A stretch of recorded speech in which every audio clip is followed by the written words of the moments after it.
Hello everyone. तो finally वो दिन आ ही गया जिसका मुझे भी बहुत इंतज़ार था और आप लोगों को भी बहुत इंतज़ार था। मैं चाहती हूँ कि रोहिणी की कहानी घर घर तक पहुँचे। रोहिणी है कौन, रोहिणी कहाँ पैदा हुई, रोहिणी के जीवन में क्या क्या चुनौतियाँ आईं, रोहिणी ने क्या क्या अचीव किया, रोहिणी ने क्या क्या ऑब्स्टिकल्स फेस किए अपनी लाइफ में, कैसे एक गरीब परिवार की लड़की स्लम्स से लेकर स्विट्ज़रलैंड तक पहुंची, यूनाइटेड नेशंस तक पहुंची, कैसे मेरी परवरिश हुई, मेरे माता पिता, मेरा परिवार, मेरे दादा दादी, मेरे नाना नानी, हर एक चीज़ जो मुझे मैं जहाँ तक मुझे याद है, मेरी मेमोरीज इतनी शार्प है कि मुझे 5 साल की उम्र से लेकर 32 साल मेरी उम्र चल रही है। मुझे बहुत सारी चीज़ें याद है, इम्पॉर्टेंट चीज़ें स्पेशली कि क्या-क्या हुआ, कैसे हम लोग हमारा बचपन बीता, क्योंकि मैं घर की बड़ी बेटी हूँ। तो मैं जानती हूँ कि क्या-क्या चुनौतियाँ रही है। हम एक छोटे से घर, एक कमरे से निकल कर कैसे मेरे मम्मी-पापा का संघर्ष रहा और उन्होंने अपने चारों बच्चों को पढ़ाया, लिखाया। और एक बेटी मैं ज पहली बेटी जो पीएचडी की है जिसने स्विट्ज़रलैंड में। दूसरी बेटी ने मेडिकल किया है, उसने डेंटिस्ट्री की है। तीसरी बेटी ने एलएलबी की है और भाई मेरा बेटा उनका एक इंजीनियरिंग कर रहा है।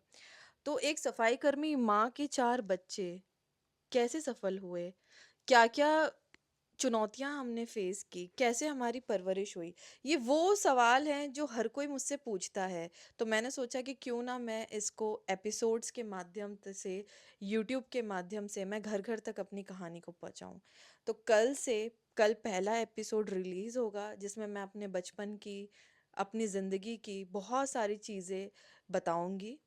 तो कल के बाद आप देखेंगे कि रेगुलरली 100 एपिसोड्स, मुझे लगता है कि मेरी कहानी 100 एपिसोड्स में भी सीमित नहीं रहेगी। मे बी हम लोग और एपिसोड्स बनाएं, लेकिन एकदम नॉर्मल एपिसोड्स होंगे, एकदम नेचुरली बात होगी।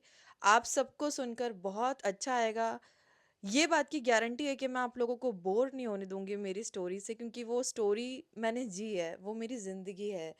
और इसीलिए मैंने रोहिणी जीवनी के 100 एपिसोड्स बनाने का, रिलीज़ करने का, क्योंकि आज सोशल मीडिया का ज़माना है। मरने के बाद किताब लिखी जाएगी, उसके पहले ज़िंदा रहते कम से कम एपिसोड बनाकर जाऊँ, जो आने वाली पीढ़ियाँ भी देखें और आप लोग भी देखें और घर-घर तक रोहिणी की कहानी जाए। तो मुझे पूरी उम्मीद है कि आप लोगों को रोहिणी जीवनी के एपिसोड्स बहुत पसंद आएँगे। आप लोग मुझे सपोर्ट करेंगे और घर-घर तक रोहिणी की कहानी जाएगी। आप सब मुझे सुनते हैं, बहुत अच्छे कमेंट्स करते हैं, एप्रिशिएट करते हैं और मैं देखती हूँ कि मैसेंजर पे मुझे बहुत मैसेजेस आते हैं, व्हाट्सएप पे आते हैं, ट्विटर पे आते हैं, ट्विटर एक्स पे आते हैं। तो कई लोग मुझे, मतलब इतनी दूर बैठे लोग मुझे इतना दिल से दुआ देते हैं, इतना प्यार करते हैं।